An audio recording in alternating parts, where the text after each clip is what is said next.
Chapter 1 की शुरुआत हम करते हैं PC1 से, मतलब प्री कंटेंट है ये हमारा। वर्कशीट को समझने से पहले इसका समझ में आना हमारे लिए बहुत जरूरी है। हमें क्या कहा गया है फर्स्ट में कि एक सेट है हमारे पास A 1 और 2, एक सेट है 3 4 5, 3 एलिमेंट्स हैं। फर्स्ट ऑफ ऑल हमें A क्रॉस B निकालना है, जो हमने 11th क्लास में रिलेशन फंक्शन चैप्टर में कार्टेशियन प्रोडक्ट निकाला था। A क्रॉस B का मतलब होता है पहले 1 3 1 4 1 5, then 2 3 2 4 और 2 5। फिर पूछते हैं A क्रॉस B में कितने एलिमेंट्स आए। A क्रॉस B में हमेशा एलिमेंट्स आएंगे NA क्रॉस NB से जितने आते हैं। A में कितने थे 2, B में कितने थे 3, इसलिए ये 6 आए। ठीक है। कहते हैं number of subsets A cross B में कितने होते हैं। नंबर ऑफ सबसेट्स हो जाएंगे आपके पास 2n, तो ये बन गया 2⁶, मतलब 64। ठीक है। अब इन इंफॉर्मेशंस के बेस पर हमें आगे कुछ बताना है। कहते हैं if R is a relation from A to B, मतलब अब एक नया सेट आ रहा है जिसे हम रिलेशन का नाम दे रहे हैं, जो A सेट से B सेट पे डिफाइन होता है। इसका मतलब इसके बारे में जो भी बात होगी वो A क्रॉस B के फॉर्म में होगी।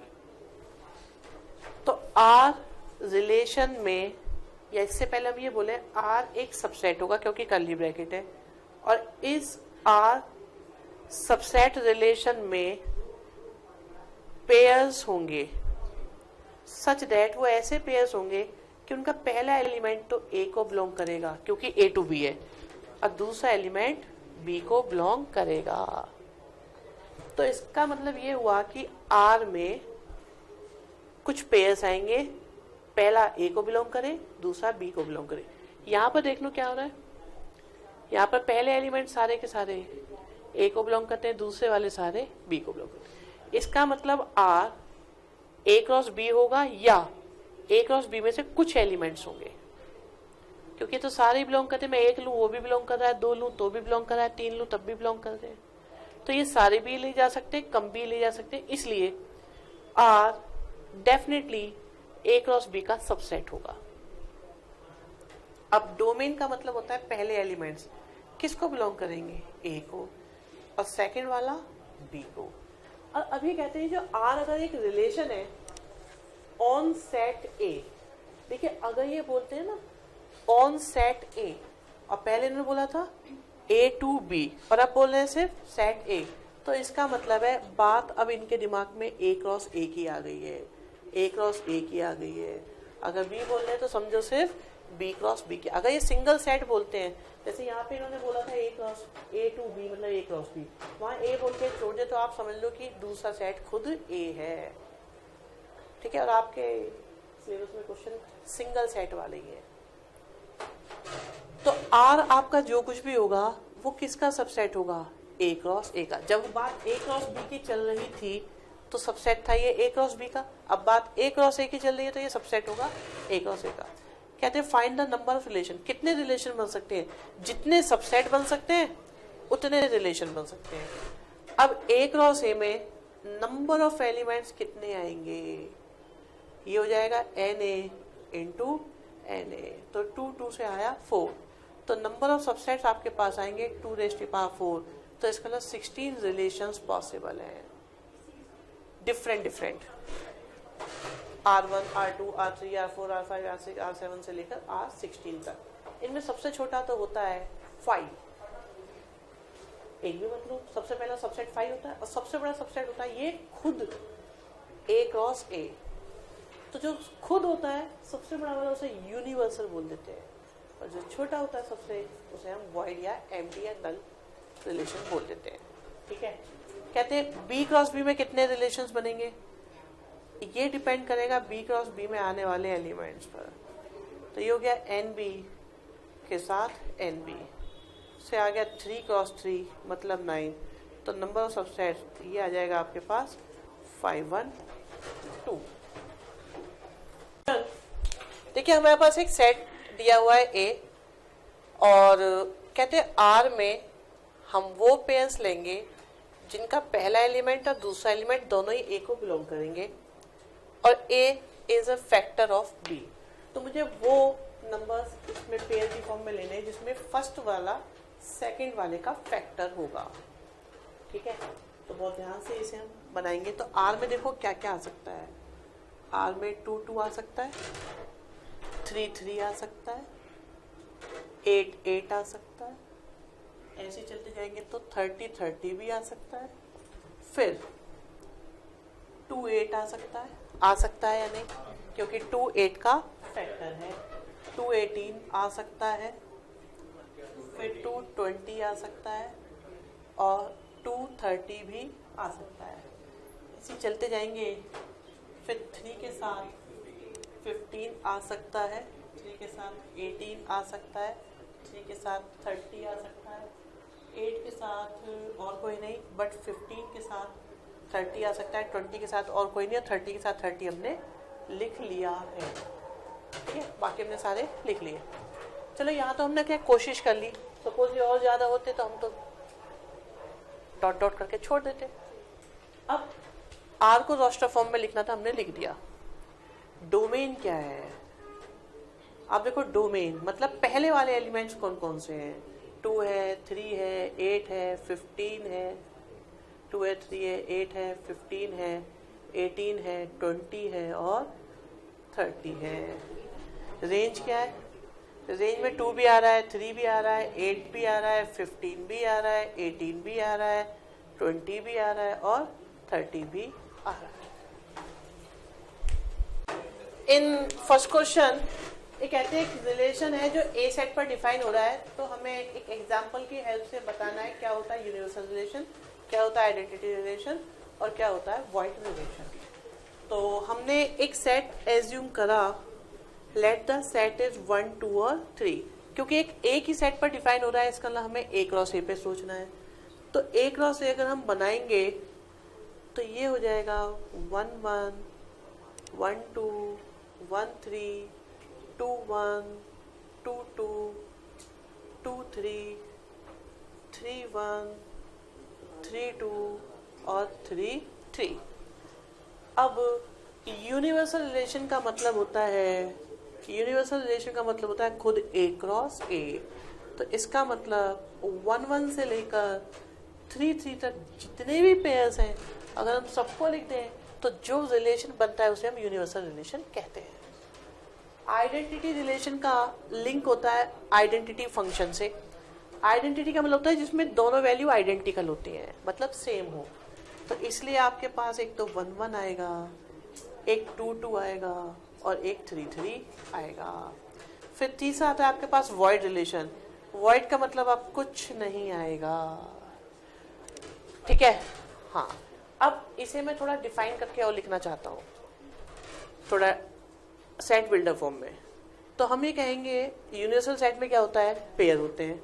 वो पेयर ऐसे होते हैं, for every A B belongs to A, मतलब ए और बी सारे के सारे ए वाले आ जाएं। आइडेंटिटी में क्या होता है कि इसमें भी पेयर होते हैं, सच दैट आपके पास फॉर एवरी नहीं लगाया, ए और बी आपके बिलोंग करते हैं ए को, एंड ए बी के इक्वल होता है, सबके लिए होना चाहिए ये।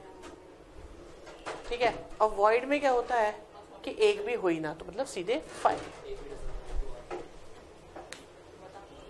इन सेकंड क्वेश्चन गिवन है कि आर एक रिलेशन है ऑन सेट एन, मतलब बात सारे नेचुरल नंबर्स की हो रही है आपकी बात, और सच दैट कि आर में पेयर्स आएंगे, वो दोनों नंबर्स पेयर्स के नेचुरल होंगे, सच दैट ए प्लस 3 भी आपका 15 होगा। तो आर लिखो, आर में क्या क्या आ सकता है। अब अगर मैं बी की जगह 1 लिखूं तो आर मेरे पास 12 आ गया।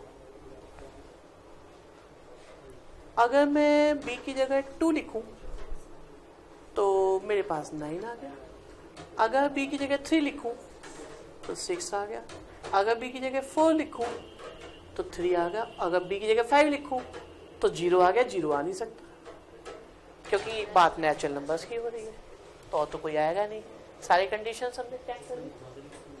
अब आर इनवर्स का मतलब होता है इनको आप बदल के लिख दो, 112, 29, 36 और 4, 3।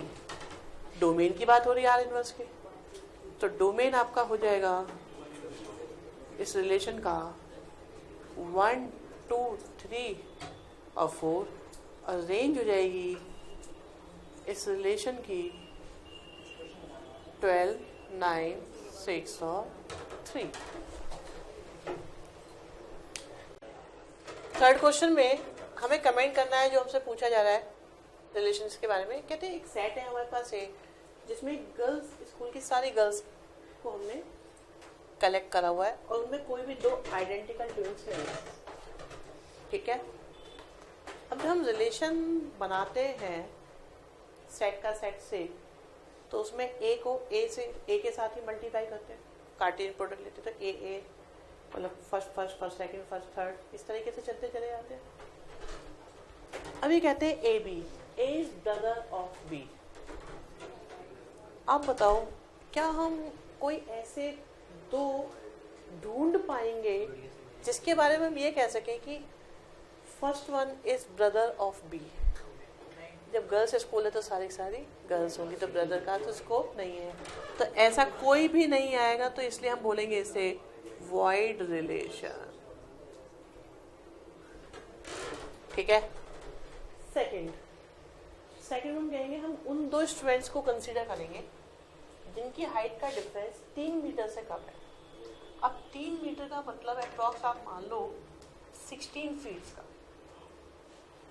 16 फीट, क्योंकि 5 फीट एंड समथिंग होता है, इंच होते हैं, तो आप अप्रॉक्स 16 फीट मान लो। क्या दो स्टूडेंट्स का हाइट का डिफरेंस 16 से कम होगा या नहीं? हमेशा ही होगा। ऐसा कौन हो जाएगा कि उनका हाइट का डिफरेंस 16 से भी ज्यादा हो, कोई इतना सा भी हो, बहुत बड़ा भी हो, तब भी 16 फीट। जब ज्यादा से ज्यादा कोई बहुत भी हुआ हाइट में 7 फीट मान लो, और कम से कम मान लो 3-4 फीट, 4 फीट की भी चलो मान लो, तो 4 और 7 3 फीट से ज्यादा का डिफरेंस तो हो ही नहीं सकता। ये तो 3 मीटर की बात है। इसका मतलब इसमें तो कोई भी दो स्टूडेंट आप रख दो, हमेशा ही उनकी हाइट का डिफरेंस बिलो 3 मीटर ही रहेगा। तो इसमें सारे के सारे स्टूडेंट्स आ जाएंगे, तो इसलिए हम इसको बोलेंगे यूनिवर्सल रिलेशन, मतलब सारे पेयर्स एग्जिस्ट करेंगे। ये मोस्ट इंटरेस्टिंग है। कहते हैं हम इसमें उन दो को रखेंगे जो exactly A looks exactly same as B. अब देखो, आप अगर हम बात करते 1, 2, 3 की, तो इसका कार्टेशियन प्रोडक्ट अगर हम लें 1, 2, 3 के साथ, तो 1, 1, 1, 2, 1, 3, 2, 1, 2, 2, 2, 3, 3, 1, 3, 2, 3, 3, तो 1, 1 आएगा। अगर मैं यहाँ पे आप में से किसी स्टूडेंट का नाम लूं, मतलब Birla comma Birla, Birla looks exactly same as Birla, ठीक है। तो बिरला कॉमा अगर हम बिरला लिखें, तो पहली बात, क्या हमें बिरला कॉमा बिरला लिखने की परमिशन इसमें है या नहीं? क्योंकि फर्स्ट एलिमेंट भी ए को बिलोंग करना चाहिए। नहीं, बिरला आ नहीं पाएगा क्योंकि गर्ल्स स्कूल की बात हो रही है। सॉरी, आई अप्लाइज माय, हाँ सही बात है, सिस्टर ऑफ बिरला। तो अब बिरला बिरला ही बोल लेते हैं, वो भी बिरला ही है क्योंकि। तो आप ये देखो, क्या हम यहाँ पर बिरला कॉमा बिरला लिख सकते हैं या नहीं?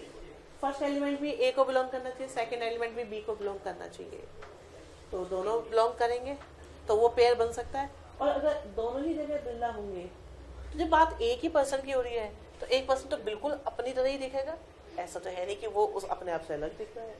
तो ये यहाँ पर आएंगे, ये पॉसिबल होगा जब ए और बी सेम होंगे, और जब ये दोनों इक्वल होते हैं तो उसे हम आइडेंटिटी रिलेशन बोलते हैं।